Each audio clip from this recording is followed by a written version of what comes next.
Hello, everyone, and welcome to Real Talk with Ray. Today on the podcast, we feel the need. The need for speed!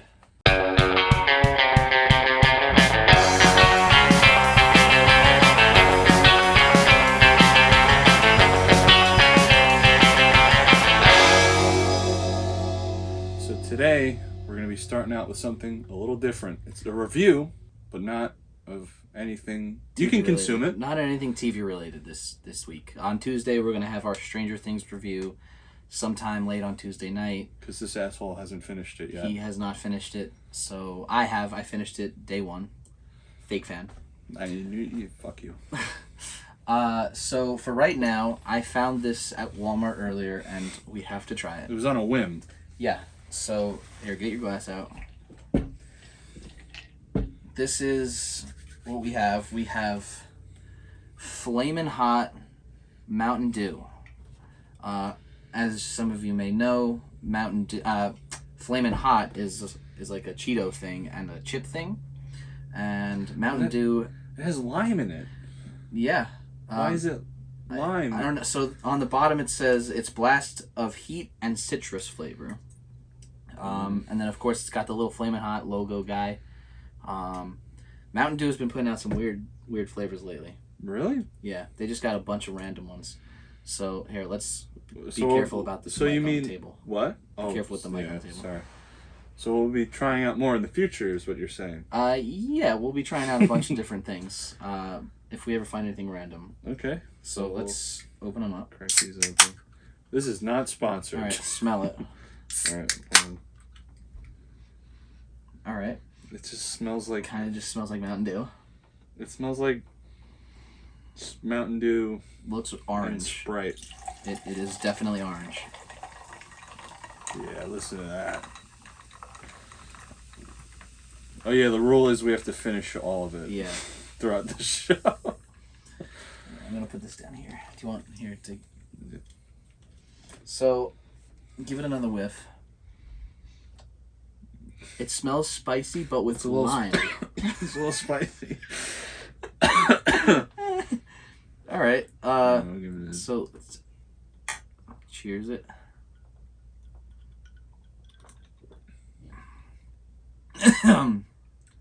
It's just spicy Mountain Dew. It's spicy Mountain Dew. It's lime. It's lime flavored, definitely. It's not bad. I feel it in my nose. Yeah. The heat goes to your nose. I don't fuck with spicy drinks. I like spicy food is like my favorite, but I don't. But would you call this Flamin' Hot? No, it just tastes like when you get a spicy margarita or something. It still makes you cough though. Yeah. It's got like this weird thing where it's not spicy, but when you inhale it, like you just go to like, you get a spice from it. It's also not good. It's not good. But rules are rules. rules. You know what? Let it sit for a second. Like, try it.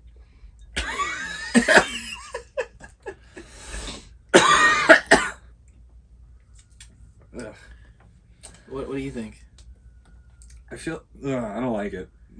But feel it. It's spicy. It's got that flavor to it though. It's spicy. So take the flavor of like regular like a Flamin' Hot Cheeto, but like dial it down by like 100. You barely. It doesn't taste the flavor of the whatever it is, but you get more lime than you do Flamin' Hot. It's not good. It's not good. I mean, honestly, I wouldn't have a hard time. Like, I thought this was going to be difficult to drink. No, it's much easier than I would have thought. Yeah. To drink that. You know what we should also do? I'm going to say this right now. We're going to do weird soda reviews every once in a while. There's a place here on Long Island called Rocket Fizz. Yes. They have some of the, it's a candy store. It's a candy store, but they have these weird soda flavors, like dirt. That's a good one to start out. Grass, ranch, all these weird flavors. So yeah, we'll do a bunch of those reviews when we have nothing else to talk about. And I could say this as well, in October,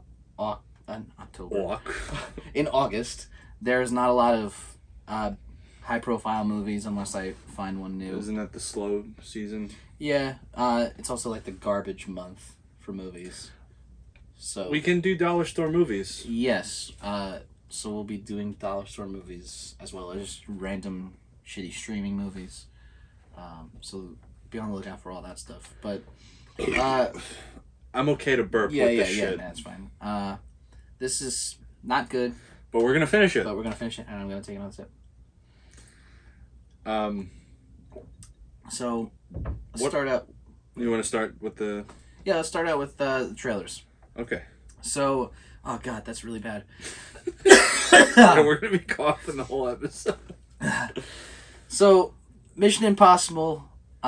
This is the 7th one. It's called Mission Impossible: Dead Reckoning Part 1. The trailer came out for it this week.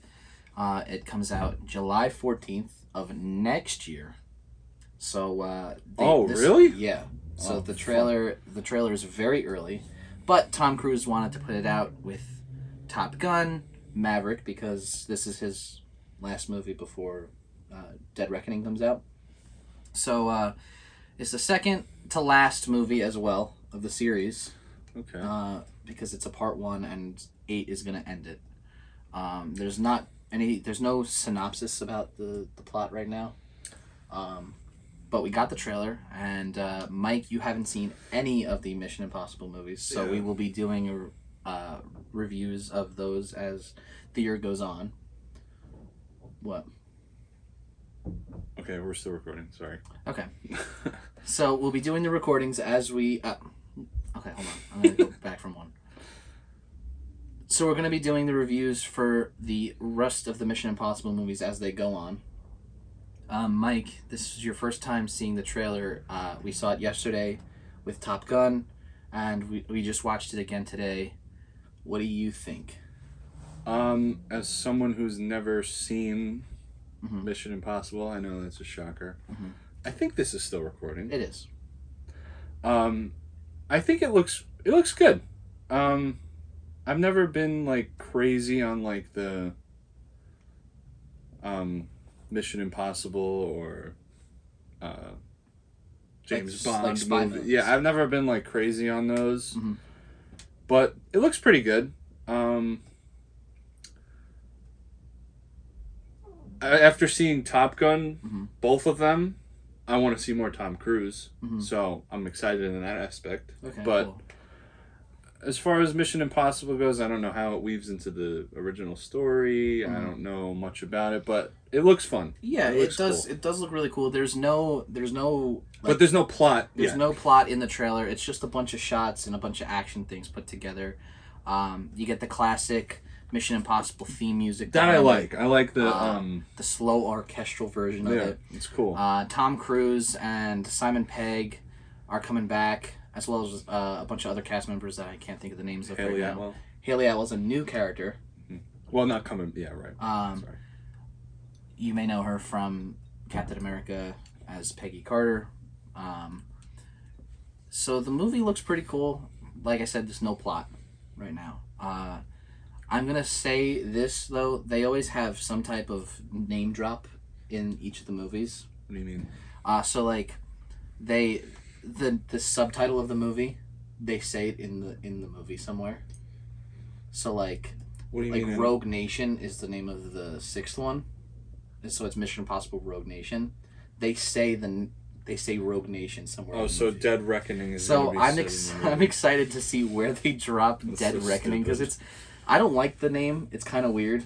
It's also a part 1, which is. It's a part 1, so that technically means this whole story is like at least 4 hours long. Yeah. So somewhere within the two parts, they'll say Dead Reckoning. Hopefully. So that'll be fun. Yeah, I don't know how they're gonna. I think this is a Dead Reckoning. I don't know. They're gonna be like, what does that mean, Tom Cruise? Who's directing that? Is he directing it? No, I don't know why I didn't write who's directing it. Oh. But someone's probably directing it. I it's hope not so. Tom Cruise. Oh, you know what I want to talk about? I want to talk about this with you. I don't know if I told you this, the whole thing, but at the end of the trailer, you see Tom Cruise riding a motorcycle through the forest, and then he basically stops right before a cliff. Oh, yeah. So, in real life, Tom Cruise and the whole production had to science this out. I love that. And he actually every Mission Impossible movie he does a real stunt. So like it seems like every movie he does a real stunt. Yes, especially nowadays. Yeah. But like he's hung off the side of the tallest building in the world. I've seen the plane one. The plane one. He's jumped across buildings and broke his leg. Yeah, didn't he break his leg? He broke his ankle one? On the last one. He broke. It was his the ankle. last one. Okay.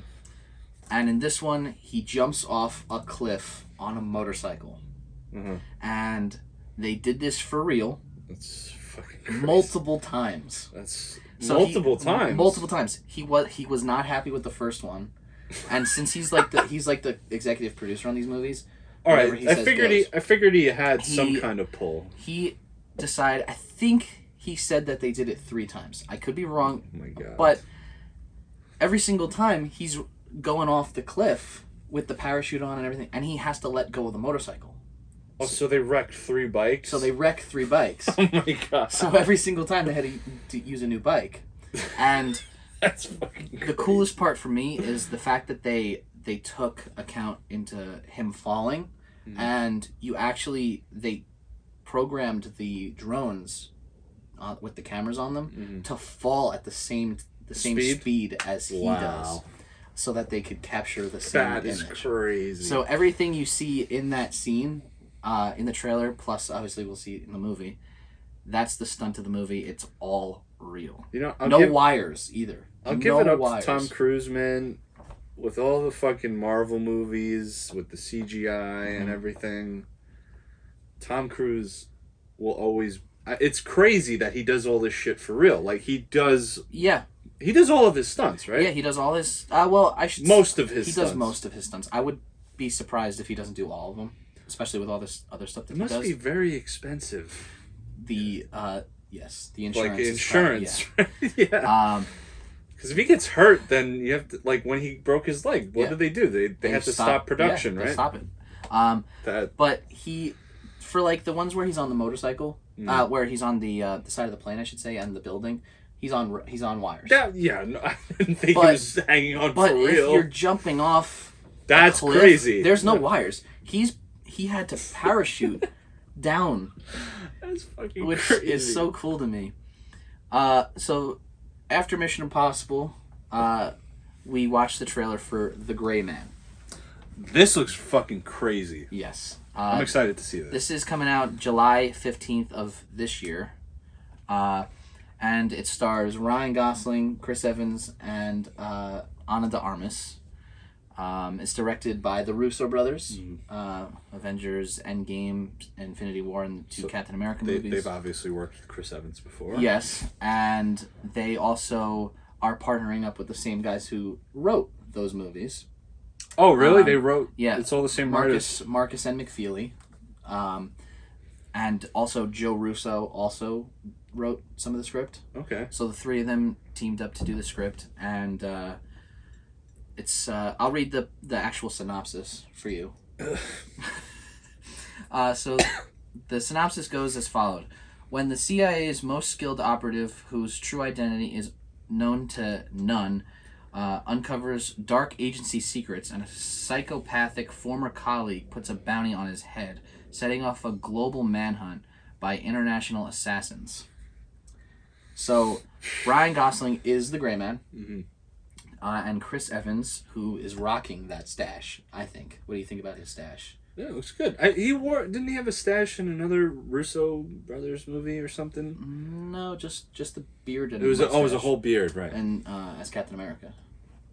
Well, that I know, yeah. But this is only his. What was the movie that he was filming a long time ago in the original Avengers, where he had to like cover his face up for the post-credit scene? I don't know. You don't know that? I think that was just real life. No, I know. Like him having a stash. I think that was just real life. No, I thought it was something for a movie. Oh, I don't know. He could be. I thought it was. It was nothing for the Russo brothers though. No, I know that. And so Ryan Gosling is the Gray Man, and the psychopathic former colleague is Chris Evans, and Chris Evans is hunting him down. I'm interested to see how he plays a villain. Chris Evans? Yeah, I've never seen... him play Yeah. a villain. Well, except in Scott Pilgrim. so he plays a villain in something else. We'll watch a bunch of his movies because you'll definitely like a bunch of them.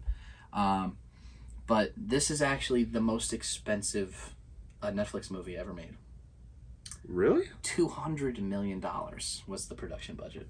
That's the most expensive Netflix movie? Yes, the most expensive Netflix movie. I think the second one was The Red Notice, which was Gal Gadot, Ryan Reynolds, and that was The that Rock. crazy cast. That was like that spy movie. Was that good?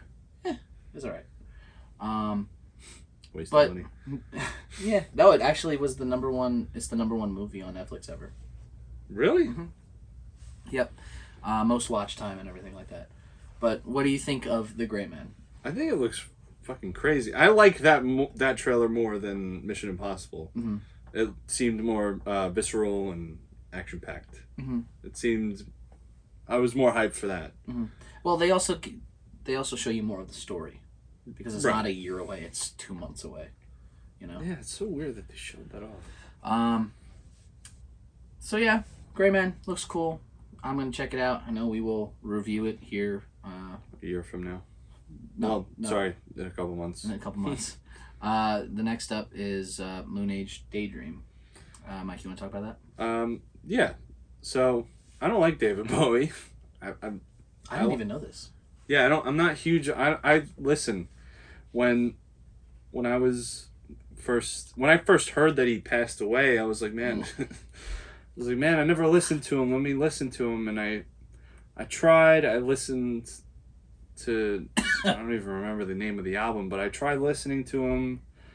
I can't do it with him. Mm-hmm. But this looks very intriguing. Yeah, I love the way it's set up and the trailer. It looks very cinematic. It looks so good. It comes out in September. It's called Moon Age Daydream, and it's a documentary about David Bowie and I guess just his journey through his music career. Yeah, through his music career.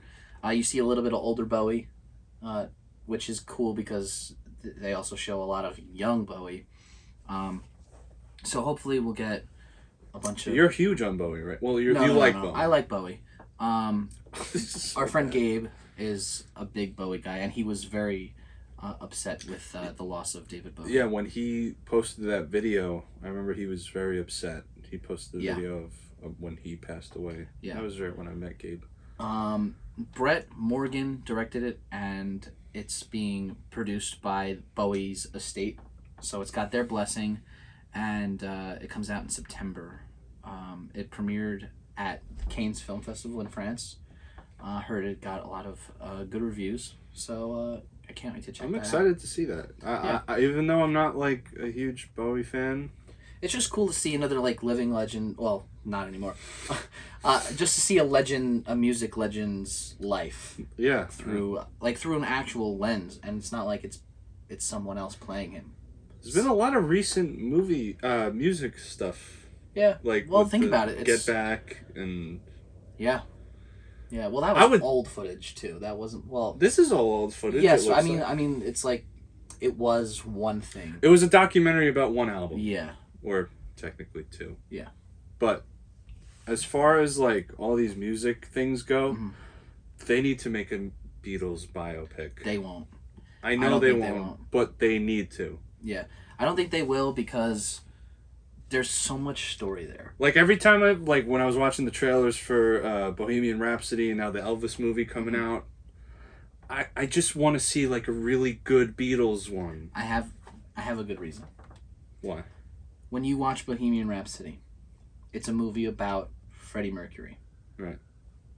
When we watch Elvis, it's a movie about Elvis. Right. So you're saying like Walk the Line is about Johnny Cash. There are 4 music legends in the Beatles. So hear me out. Why don't they make a Beatles cinematic universe? They start with make Paul, George, John. Well, they would start Ringo. with John because he was the. Well, they already have a John movie. It's called Nowhere Kid. Or Nowhere Boy. Nowhere Boy. Yeah. That's with Aaron Taylor Johnson. I've seen that. I like that. So one. they have so much to tell, backstory wise, that No, but you don't even need to do that. You can just have their arrival to America, and then because that's the thing that sparked everything. Yeah, but I feel everybody already knows their stories pretty much. At least, yeah. But we're coming at it at a really biased. We're Beatles freaks. Yeah. So like, I get that. Like, ask Jess if she knows anything about Ringo's life. Well, she doesn't like the Beatles. So. I'm just saying, as someone to watch the movie, you would have no idea who these people are. Right. So for a 2.5 hour movie to show their whole career, it's a lot. That's the only reason why I don't think they'll ever do that. Yeah, but Bohemian Rhapsody showed it's about Queen as a band, though. But it's very Freddie Mercury centric. You don't see Roger Taylor, right? That's his name, Roger Taylor. Yes. You don't see his childhood. You don't see his upbringing. You don't see his parents. It's all. Yeah. I think it could be done though. I think if you like, you would need to have them at that stage where John was already there, and then Paul joins, and then George, and then Ringo. Yeah. And then it can be done, but it won't. Well, whatever. Maybe you know what? I'll give it a 15-year span. If they don't do it within 15 years, they'll never do it. They'll never do it. You could talk about the next one too. The next one is Thor: Love and Thunder. Yes. Which we got our first look at a couple weeks ago. Was it a couple weeks ago? No, a couple weeks ago we got the first teaser trailer. Yeah, but no, I'm saying we got our first look at Gore the God Butcher in this one, who is played by Christian Bale, and he obviously lived long enough to see himself become the villain. Well, he also lived long enough to actually be in another superhero movie. Yeah. Because after Batman, he didn't want to do anymore. That's what I was going to ask you about that, because I remember that was his whole MO. Like, he never wanted to really do another... Yeah. But that's exciting, because this must be really fucking good. He must have liked what he read and was like, all right, I want to do it. Yeah. So... Well, also, he's not in any... Well, he's in makeup, but he's not in any prosthetics. Yeah. So it's all free his reign. Face, you know? He's got such a cool and expressive face that I can't wait to see what he does. He plays like such a... He looks creepy. Yeah, he does look creepy. He's got like that black, I don't know if it's just blood that he's like got in his mouth or whatever, but it looks like black ooze. He says in the trailer that all gods must die, which is his MO. Yeah. Which is to kill. He's Gore the God Butcherer. But the movie looks cool. It's coming out in 2 months, pretty much. Yeah. It comes out July 8th. Taika Waititi is back. Directing and writing, and Thor goes on a quest with Valkyrie, Jane, who's now the mighty Thor, Jane Foster, and Korg, and sorry, that was a good one. Yeah, that's all we know so far. I think it's fair to say that Christian Bale is the best actor who has joined the MCU. Yeah, maybe. I think you can make an argument for that. I shouldn't say that I believe that, but I think you can make an argument for that. Yeah, I'd really have to look at the whole list, because there's so many freaking actors now in there. But Russell Crowe is now in the MCU, and he's a great actor too. Yeah. He plays Zeus in this movie, actually. Yeah. I love that one scene of Jane Foster when she hits them with the hammer and all the pieces go flying. Dude, I was going to talk about it. I completely forgot. Yeah. That's so cool. Because, the hammer was destroyed by Hela in the last Thor movie. And so I guess it's the same hammer that Jane Foster has. Yeah. But it's, held together by some sort of, magic, yeah. But when Jane attacks with it, she's able to send the pieces flying, and because with Mjolnir you're able to summon it back, she's able to summon the pieces back. Yeah. Which is so cool. Yeah. And I had to watch that a couple times and see people talk about it, because when somebody mentioned it, I was like, oh my god, I gotta go look at that again. Mm-hmm. And I realized that that's just the pieces flying. It's so cool. Yeah, the visual effects are a little iffy. The visual effects, like for the close up shots where there's just the character and then the background. when it was all black and white. No, I actually thought the black and white stuff was okay. No, I thought that looked weird. The stuff where Thor's like in his like Ravager shirt, when they're on whatever garbage planet that looks like. I thought that looked okay. I thought the black and white stuff looked weird. Like when he's going that looked a little funny to me. I don't know. I don't know why. Hopefully it looks better. It'll look better. They already fixed the She-Hulk stuff. Yeah. So I think it'll be fine. Yeah. Marvel just needs to fucking slow down now. Yeah. They also have to use the volume. What do you mean? They are using it for this. No, they haven't used it. I thought they were using it for... they filmed in Australia. They were using all green screens. Yeah, they gotta get on that. I swear to God, I heard that scene when he's on the mountain is filmed in the volume. Yeah, no. Are you sure? Positive they did not use the volume. Well, that looks really good, though. Yeah, it looks good. It does look cool. I can't wait to get those tickets. I'm gonna kill myself. Yeah, that's gonna be fun to try to get those. You gotta help me this time. Yeah. For Spider-Man, or no, for Strange, you couldn't help me. But that was also Doctor Strange. Hopefully. Yeah. I mean, there will be hype for this movie. There's gonna be hype considering how good the trailers have been. But hopefully not Multiverse of Madness type of... It's a Marvel movie, Jesse. I know, I just don't want it to happen. It's gonna happen. AMC Theaters, get your freaking app to not crash. Listen. You've gone through this for 5 years now since, like, one of the Star Wars movies. Stop. The stars aligned with us multiple times. Yeah. I think I'd rather it happen with even Spider-Man No Way Home. Even like trying to get those tickets and not just barely making it. I am undefeated. I will say this because don't get too cocky. No, I'm just saying. Well, I was defeated because I was supposed to get like 9 tickets for Doctor Strange. I only wound up getting the 2. But it was the 2 that counted. Right. Unfortunately, sorry, friends. So getting those tickets, they'll probably drop some point at like 9 o'clock. Maybe they'll do a 12 o'clock drop, like 12 o'clock a.m. Whenever, so that we get the tickets at night, so you'll be, home. Yeah, well, we'll see. We'll see how it goes. The next I want to talk about is Star Wars Andor. It's the prequel series to Rogue One, which is a prequel to A New Hope, which is Episode 4. Andor, his full name is Cassian Andor. Yeah, I wanted to ask, are any of these characters like already introduced? So we have or is this like brand new? Andor. Cassian Andor is his name. He is from Rogue One. Okay. He's a new character from Rogue One, and this is a prequel about his coming to be with the Rebel Alliance. Okay. And I'll read the synopsis. It just came out yesterday because the trailer came out yesterday.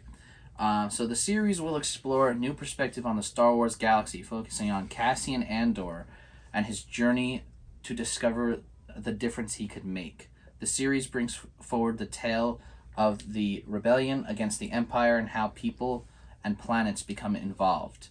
It's an era filled of danger, deception, and intrigue, where Cassian will embark on a path where he is destined to turn into a rebel hero. Damn. Finished.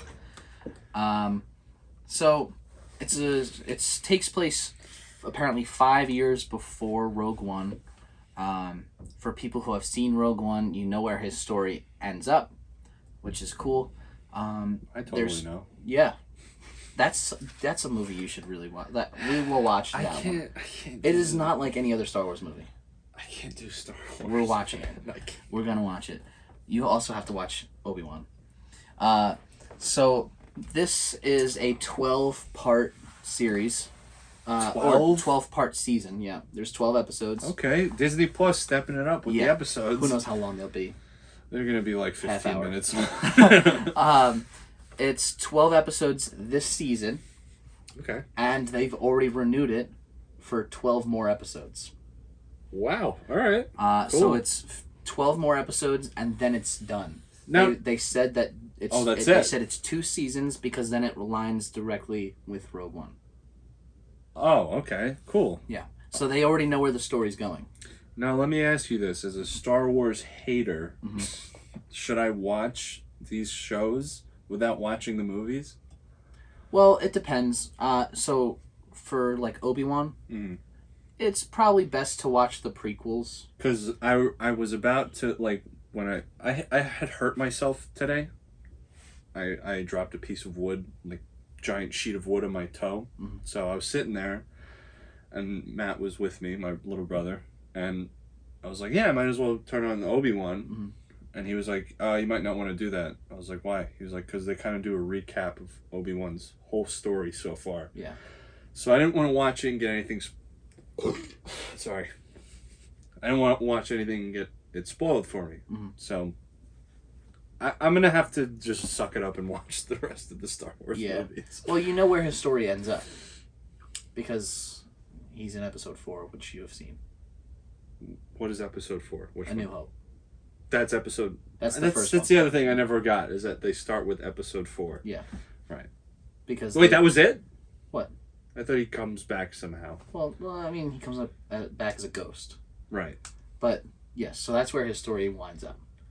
But this is all new stuff. But for Andor, I mean, technically you only have to watch Rogue One. Because it's just a character from Rogue One.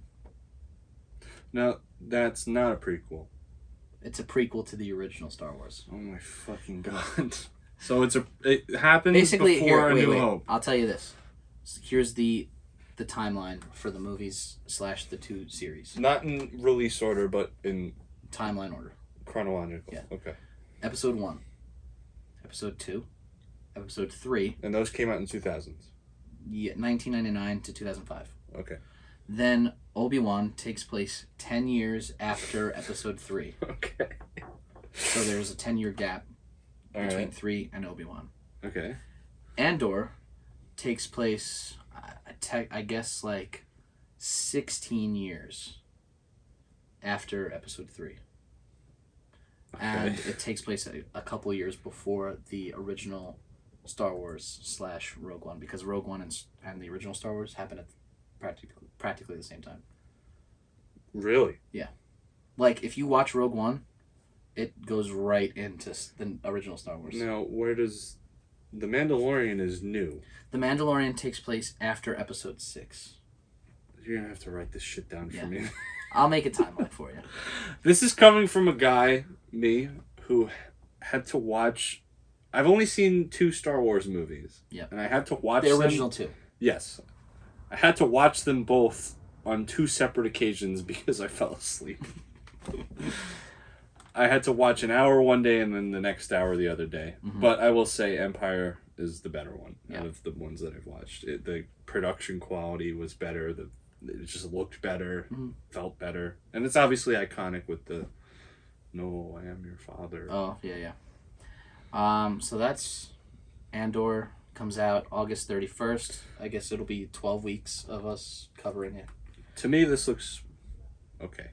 It's different. It's like a darker than the lighter stuff that we see in the movies, which also is Obi-Wan. Pretty much darker than it is the movies.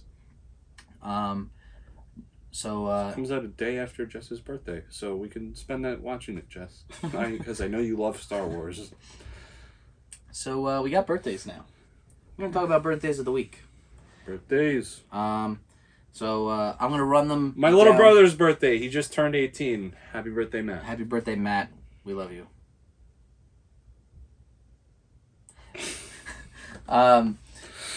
So first up, we got Mr. T. He pities the fool, and Shut up. he turned 70 this week. Wow. Yeah. I'm used to seeing him so... Young. Yeah. Yeah. Well, he still looks like that. Does he? He does. I haven't seen him. Famous for the A-Team TV show. I've only seen him in Rocky. And then Rocky 3 as Clubber Lang. Next we got Sean Gunn, brother of James Gunn. He turned 48, and he is the on-set Rocket Raccoon. So he does the mocap for Rocket. He plays Kraglin, who is one of my favorite Guardians. And Weasel is the best character that he's played so far, Weasel I think. in the newest The Suicide Squad. I love that movie. Weasel is the best character in the movie. He's great. He's if you so haven't funny. seen The Suicide Squad, watch it. It blows the first one out of the water by Yeah, well, the first one was just a glorified music video. It was just a trailer. Yeah. Next up, we got Melissa McBride, aka Carol from The Walking Dead. She turned 57. I love that show up until season Like 7. 8. Yeah, 8 was 7, okay. 7, 8. Alfred Molina turned 69 years old this week. Gee, who does he play? He plays this little character from this kind of indie movie. His name is Otto Octavius. I think I've heard of that. He's like this spider guy. He likes to swing from webs and stuff. Came out in like 2005, 4 somewhere, right? I don't even know. I think 2004. 5. 2004 or 5. But he plays Spider-Man's Doc Ock in the original Spider-Man 2 and in No Way Home. 2004. 2004. Okay. And also, fun little fact, a lot of people don't recognize him because of how young he was, but he was also in Raiders of the Lost Ark. I haven't... You haven't seen Raiders? I've seen that, but I haven't seen it since I was little. A kid. Okay. He's in the opening scene of Raiders of the Lost Ark. And it's funny. Next up, we got John C. Reilly, 57. Plays Wreck-It Ralph. He voices Wreck-It Ralph. And my favorite, Dale from Step Brothers. Is he also in the Guardians of the Galaxy? He is also in Guardians of the Galaxy. Yeah, he plays one of the Nova leaders. I remember, I remember hearing his voice, and I was like, oh, that's Wreck-It Ralph. Yeah. Many other things. The Talladega Nights. I like him. The Tale of Ricky Bobby. He's in so many different things. Dale, he plays Dale, my favorite in Step Brothers. We have Mike Myers, not this guy, 59, and he's got one of those legendary careers. Was I love in him. SNL. Yeah. Then he did Wayne's World, Cat in the Hat, Shrek, Austin Powers. Dude, he's been everywhere. Everything. He's got the 4 Shreks, 3 Austin Powers, 2 Wayne's Worlds. My favorite is Cat in the Hat. I don't know. Cat in the Hat. He's just so. Yeah. I love that movie. I love that movie, but it's so bad. Hairball. I love that. Legendary career. Then we have an actual legend, Sir Ian McKellen. 83 years old. Damn, man. Yep. Famous for playing like Gandalf, Magneto in the X-Men movies, and personally the best. He was in Cats? Well, you just spoiled it, but yes. His best role is in Cats. Wait, he was in Cats? He was in Cats. What? Yep. Oh my god. Well, technically, who wasn't in Cats? So, let me get this straight. Patrick Stewart has played Poop in the Emoji Movie. Yeah. And Sir Ian McKellen has played a cat in the movie Cats. Who does he play in that movie? He plays a cat. Do I know the name of the cat? No. I don't know any of the cats' names in that movie. I gotta watch that movie. When that came out... I saw that movie... I rang in the new year watching that movie. Oh my god. What year was it? Me, Billy, and Gabe went to go see that movie. What year? What year did it come out? I don't remember. 18 into 19. No. Yes? I think it was 18 into 19 or 19 into 20. It was right there. Obviously kidding. Cats, horrible. Release the butthole cut. What? You never heard that? No. What does that mean? There was a whole online campaign where people wanted the cats in the movie Cats to have buttholes because it wasn't.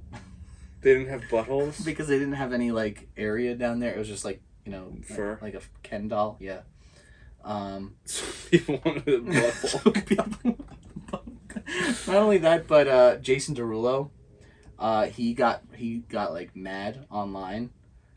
Because who was in this movie? I gotta look this up. He was mad because they didn't have his package in the movie.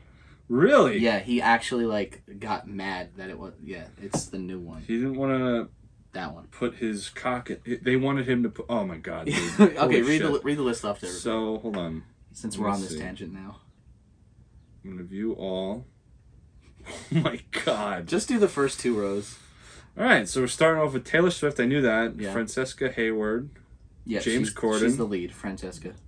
Judi Dench, Rebel Wilson, Jennifer Hudson, Idris Elba, Jason Derulo, Laurie Davidson, Ian McKellen, Robert Fairchild, Stephen McRae. How do you pronounce it? Naomi. These are just extra cast members. But, oh my God, yeah, there's man. so many freaking people in this movie. And they were so proud when they were doing press for this movie that Taylor Swift, Judi Dench, and Rebel Wilson were talking about how they had to go to cat school. They had to learn for like a couple of days how to become cats. Dude, I remember Ricky Gervais made a joke about James Corden as the cat. Yeah, he was like, "This year we've seen James Corden as a fat pussy." Not in the movie Cats, though. And that was some kind of. We have to do Cats. Cats is a movie that we have to see. This looks awful.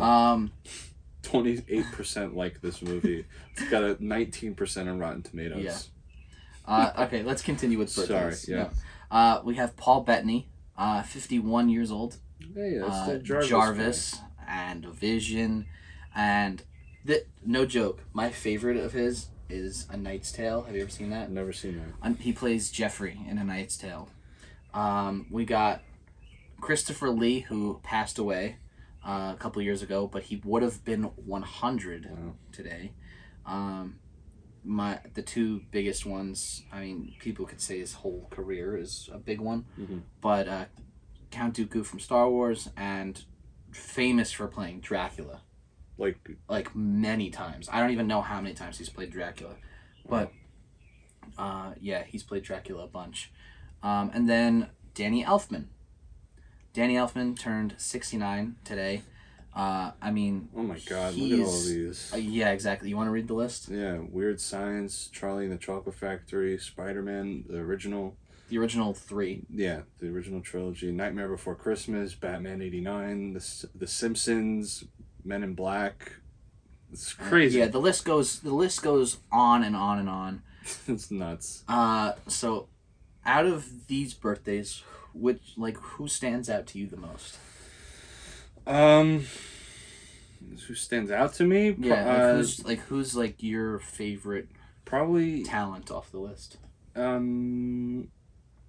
As far as the ones that I really know, Ian McKellen.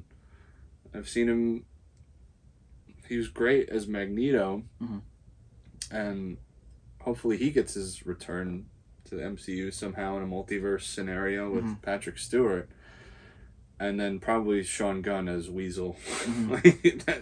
That's my favorite. He's so funny. For me, it's definitely Danny Elfman. Danny Elfman is 100% my favorite talent on this week's list. I mean, as far as most talented, probably him. Yeah. I mean, when it comes to the soundtrack is some of the most key things to a movie. It breaks the silence. It gives dramatic moments. I mean, every week the Simpsons theme plays on TV. Every single week for 30-something years. He's one of my favorites that he's done is, the 2 of them are Charlie and Chocolate Factory and Batman, the original Batman theme. I don't remember the Charlie and the Chocolate Factory. He did the whole score, and he also did all the Oompa Loompa songs. Oh, okay. Not the original with Gene Wilder, the one with Johnny Depp. But he sings "What's This?" He's the voice of Jack Skellington for the songs. Wow. Okay. Because he not only does he compose, but he's also a singer. So he had a band called Oingo Boingo. I was about to say he's like an 80s. Yeah. And musician. he did Weird Science. He did the song Weird Science for Weird Science. But, I mean, just insane. I just love him. Anyway. It's great. Happy birthday, and rest in peace to everybody on that list. Like, not everybody on that list is dead, but rest in peace to Christopher Lee. Speaking of rest in peace, Ray Liotta. Ray Liotta died. It wasn't his birthday, but he died on Thursday. Yeah, it was very recent. He was 67. That's so. I mean, amazing talent. As of right now, he died in his sleep, but there is no cause yet.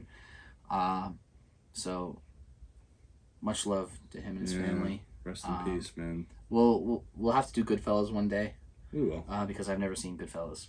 That's crazy. Yeah. We found it. We found a movie that I've seen and that you haven't. Yeah. So we'll have to watch Goodfellas. We'll dedicate that one to Ray. Not our Ray. Different Ray. Yeah, I got confused there. So let's do some news of the week. Okay. All right. So I brought this one to the table because I think it's kind of cool. So there's a theory for the new Fantastic Four cast. And it all started because Disney Plus or Disney Marvel, they put out a poll on Twitter. And the poll, I'll put it right here. Is that what that poll was? Yeah. Okay. So it was basically like, what are you most excited for? And Disney put this up. Okay. And the choices, there was like a bunch of choices, like the animated Spider-Man show called Spider-Man Freshman Year. You'll see right here, Miss Marvel, Fantastic Four, and Armor Wars. But that's the picture that they put? This is the picture that they put. And then, not only this, but fuck? Victoria Alonso, who is like the big exec over at Marvel Studios, she's basically like another Kevin Feige. She's his right-hand man, you know? Yeah. And the picture shows Reed Richards, as played by John Krasinski, next to his wife, Emily Blunt.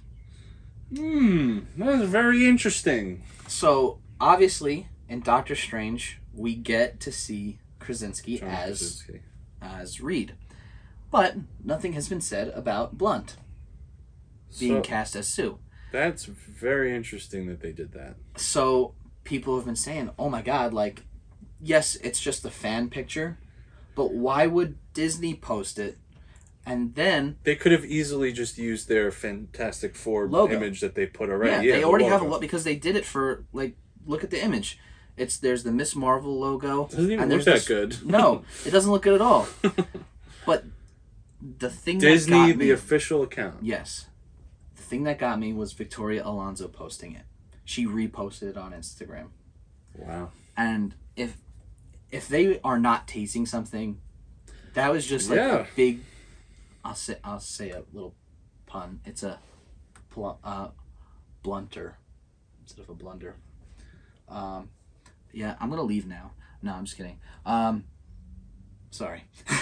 I think it's very possible. Shut the fuck up. I think it's very possible that this is real. Yeah, there you go. You deserve that. Why do I deserve that? You told the shitty joke. I don't know. I seriously don't know what to think of it besides. This doesn't be real. This is as close as to confirming it as we've gotten so far that she's in the movie. Yeah. It's kind of weird that Disney would make a post like that. Mm-hmm. Why wouldn't they check it off first? The thing that proves it right there is that it's Miss Marvel. They used that logo. Mm-hmm. Why didn't they use the Fantastic Four logo that we've seen already? Yeah. I don't know. That's crazy. I was like, when you put this in the notes, we have notes, obviously. I was like, what is this? Is this like a poll or whatever? But that's crazy. It is a poll. I mean, it's to ask how excited people are. That is nuts. Yeah. Wow. So, Mike, you want to go over the next thing? Well, the next thing is Miss Marvel reactions, and they've all been pretty much positive. Yeah, we have 3 little tweets to talk about. A couple critics got to watch the first 2 episodes. Yeah. So, Mike, you want to read off the first one? Yeah, the first one comes from Grace Randolph, who is very reliable. Yes. And she has seen the first 2 episodes of Miss Marvel. Mm-hmm. Come for the MCU fan fever dream. Like, wow, stay for the quality origin story. Surprisingly very familiar to Turning Red. Mm-hmm. Which is the Pixar movie. And it's got multiple story points. It seems like that everybody likes it. The first 2 episodes.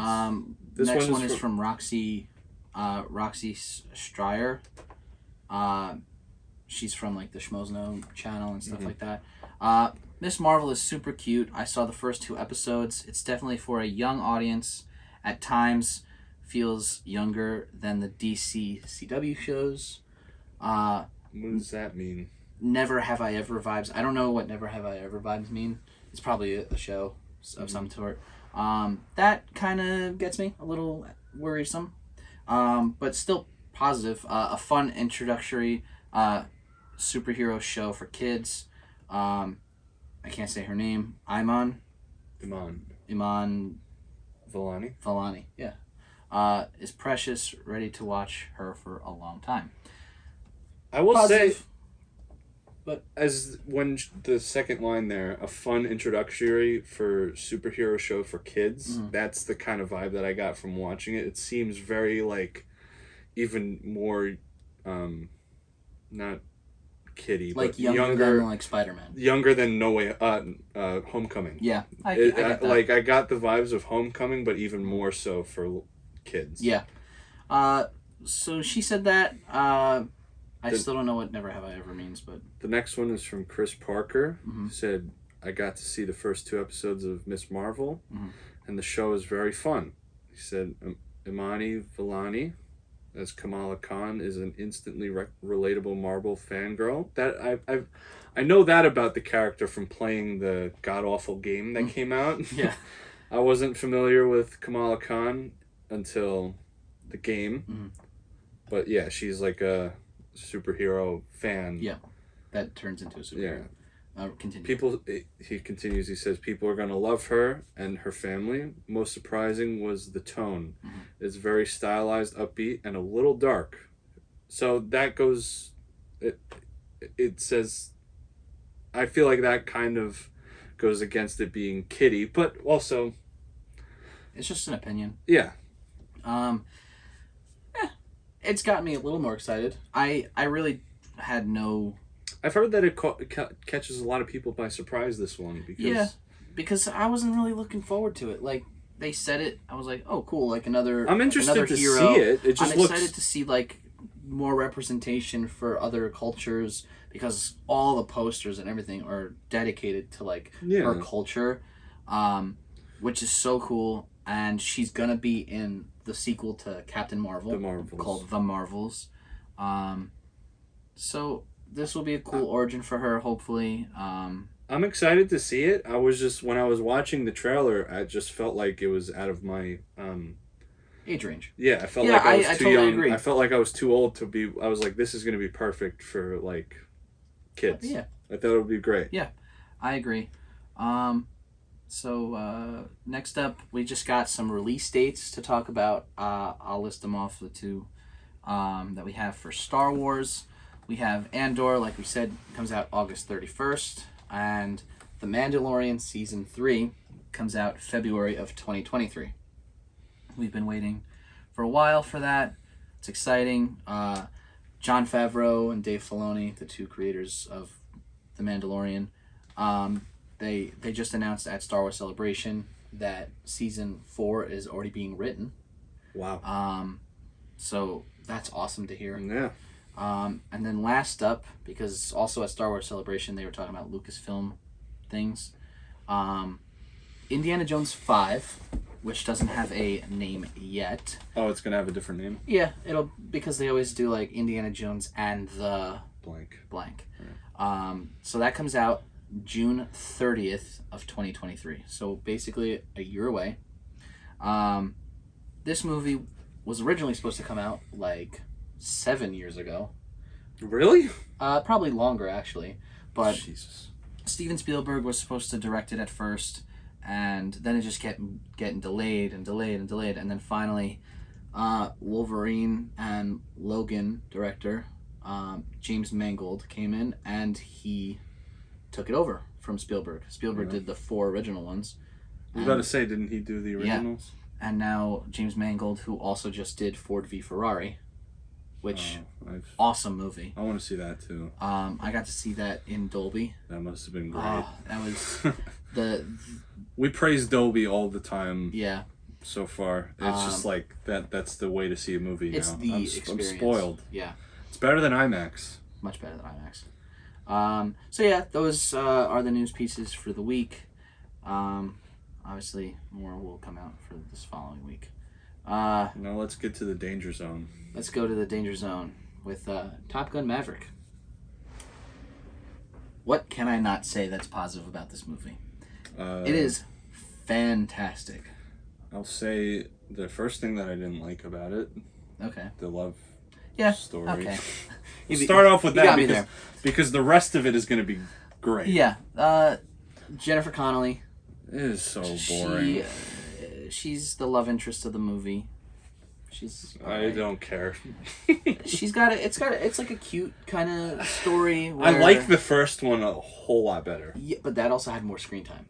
Yeah, that's the problem. Is that this one felt like, oh, we dated sometime. They dated some point, and I just didn't care. They kind of rekindle it. It's all right. It was so boring. It felt like it was like part of the action movie check off that he needs a girl. Yep. Check it off. That's it. Leave it there. Good. It's there. But let's go past that. Yeah, but I just wanted to get the first thing out of the way. Yeah. The first thing that I didn't like about it, and the only thing that I really didn't like about it was that was it. The practical effects. They're not even effects because they're practical. They're just practical just crazy. stunts. This movie is jam-packed full of flight in the air. Dude. After seeing the original and being so excited to see what they do with the modern day technology. Yeah, and just like how they were going to do it. And from the first time you see him get into that, we're going to talk spoilers. Yeah, kind of. We won't go into too much detail about the actual story. But in the beginning, he flies an experimental plane that can go up to Mach 10. And it's just crazy. It's so beautiful. You could feel it too. It's like I've never felt the speed of a movie.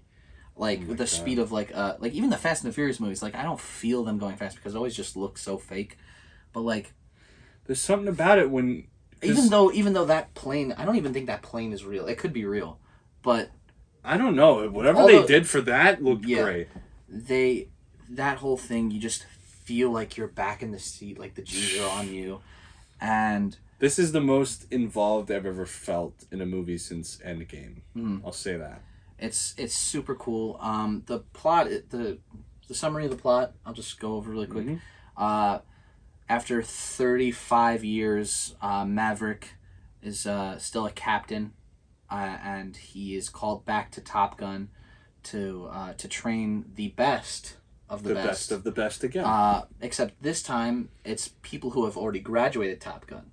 Oh, I didn't catch that. Yeah, okay. So all of them have graduated Top Gun. So they're done. Yeah, but now Maverick needs to train these group of guys and girls on a mission. An impossible to complete. The mission is kind of impossible. It's shut up. Basically, the bad guys, unknown name. They still don't mention. They still don't say who it is, but there's a mission where they have to go through this tight area in the plains and do it in a certain amount of time. Yeah, they have to go they have to go under the radar. Yeah. So that means they have to fly throughout the. Yeah, don't go too much. Why? Because that's a lot of that's. All right. Yeah. But it's crazy. They fly through a narrow area, and they have a certain amount of time to get the mission done, and the movie is about them getting trained, and they have 3 weeks. They have 3 weeks, and then it turns, into a little bit shorter. But Maverick is training them, and the stunts and all that stuff while they're doing it's basically like a training montage. Dude. But except it's not a training montage with big abs and big muscly people and stuff like that. It's the training montage is replaced with them flying these planes. It's great. And that's when people, I think they've put that first look online, right? No, they didn't. They didn't? Okay. No. There was a first look that we saw that had the Who music playing. Yeah. Won't get fooled again. We saw it before Strange, right? Yes. So that songs in the movie, which is when they're doing the training. Rooster is people already know that he is the son of Goose from the first movie. And he's kind of salty towards Maverick. Yeah, it's because not only because of what happened to his dad, but mainly because of, can I say this? Yeah, you could say it. Yeah.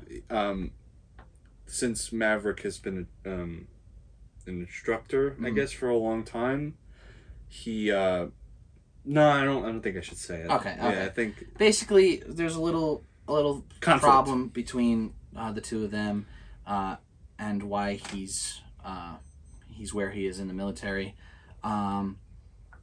He's great, Miles Teller. Yeah, he's awesome. He looks exactly like Goose. Excellent story. The last third of the movie. Oh my god, dude! Where everything's just coming to like a close.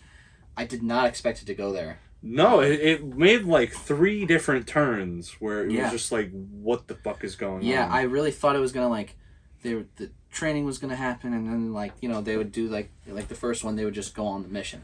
Yeah, and then it would end. It really exceeded. It just has more to it. Yeah, it exceeded expectations, man. Yeah. Who's your favorite character of the movie?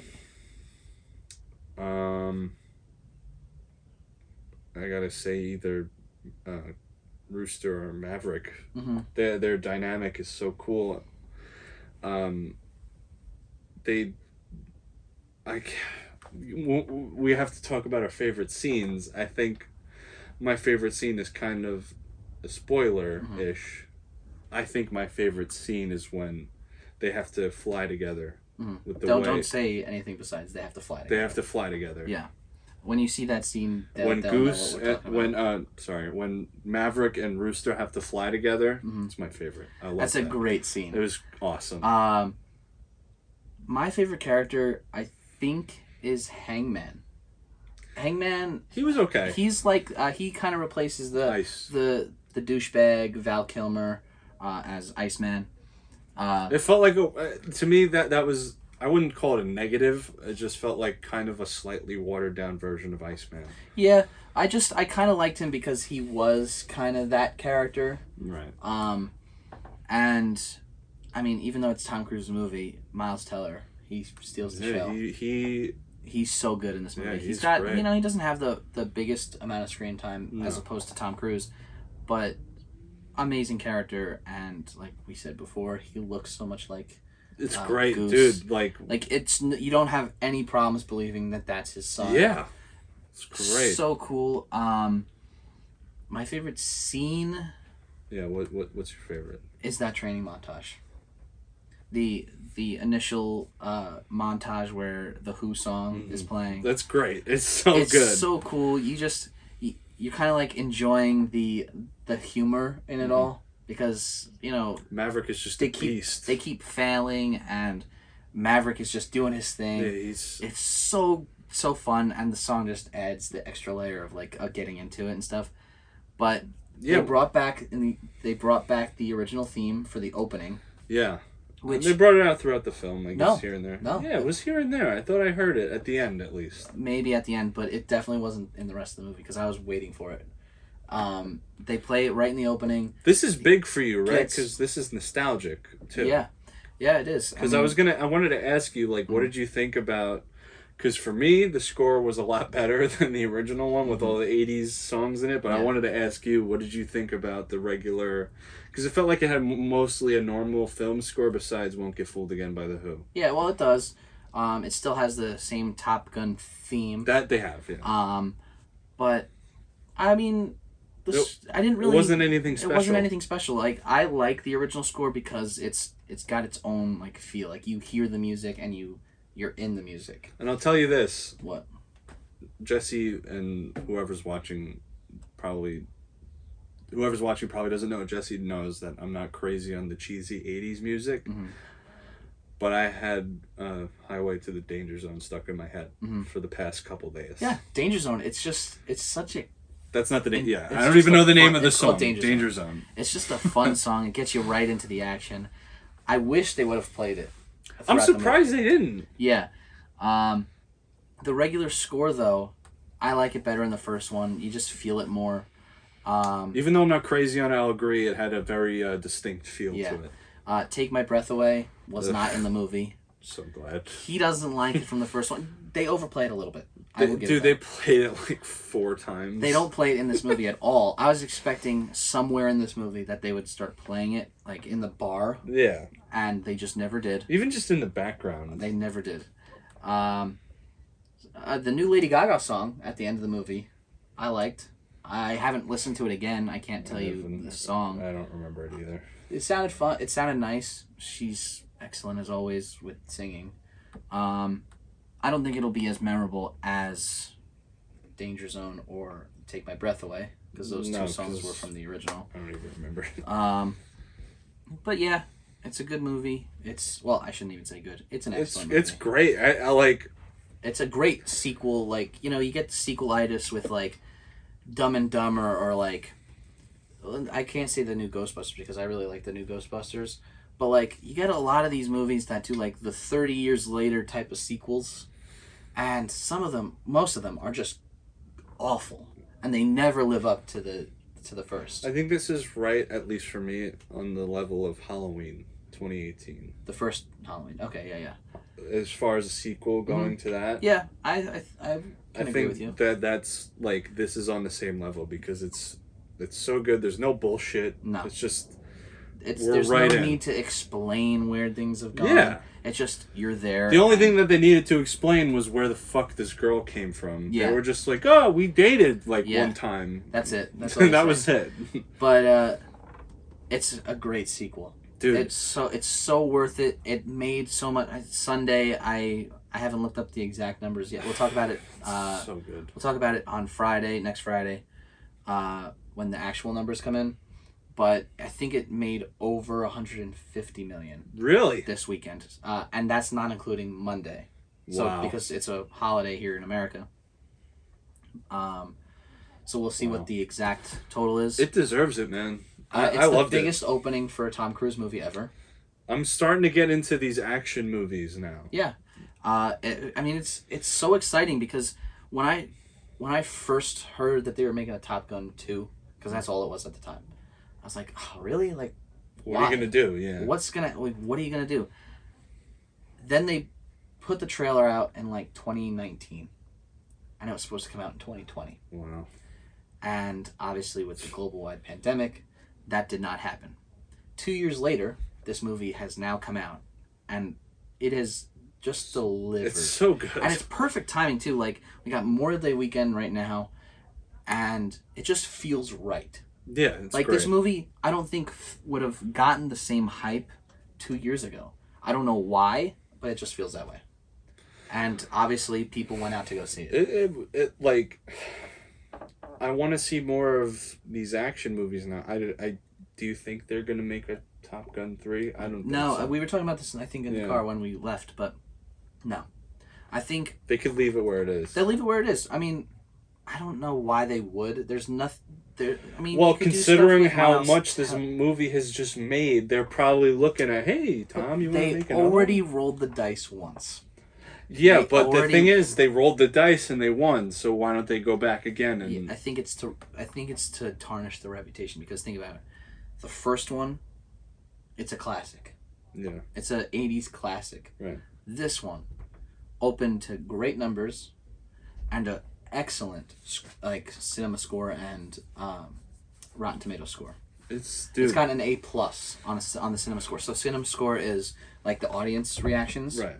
and then obviously critic score is critics, and it came out to a 97%, and I believe it. the audience score is an A+. It's great, dude. I'm here for it. Yeah, I'm gonna have to give it a 9 and a half. Yeah, I give it like an 8.5 out of 10. I mean, It's it awesome. hits the nostalgia. It hits on the action. Dude, the action. Everything about this movie is just insane. I have this very specific thing that they do, like when they're just flying steady, say after a dogfight training session or whatever. I was telling him as soon as I got out of the theater, I was like, I love when the planes just swoop in, and they're next to, like, they have like the front on. When they're in formation. Yeah, when they're in formation, but when they're getting into formation and they just swoop in, and then you see them behind the other guys. Mm-hmm. There's just something cool about like seeing like other planes from the not first person, like when the camera's pointing at them in the cockpit and you see them behind them. There's just it's just so cool when they fly in. Yeah, it's a very specific thing, very small thing that I loved about it. Besides all the air braking and shit when they fly past, dude. Go see this movie. It's great. Yeah, if you haven't seen it yet. You don't even need to see the first one, really. No, you don't have to. I mean, I would, just for the heck of it. I would see it, yes. Just to see also just the evolution of everything. Go check it out if you haven't seen it. I know a bunch of people probably have with the amount of money it made. Yeah. But go watch it next weekend or this week. Just make sure you go see it in the theater because seeing it at home won't do it justice. No, you have to feel the third act alone. Yeah, I was tense the whole time. Yeah, you feel like you're in that plane with them. It's great. It's awesome. So that wraps it up for this 4th episode. No, it doesn't. You have to finish that. Damn it. All right, here we go. Yeah. All right. Yeah, it's nice and warm. Now that wraps it up for this episode of Real Talk with Ray. Ray could not be here this week. Once again. He will be here next week. Hopefully. He promises. So until next time, actually until Tuesday for our Stranger Things review. Yes, we're going to be doing Stranger Things so this asshole can finish it up. Yes. Okay, until Tuesday, I'm Jesse. And I'm Mike. It's over.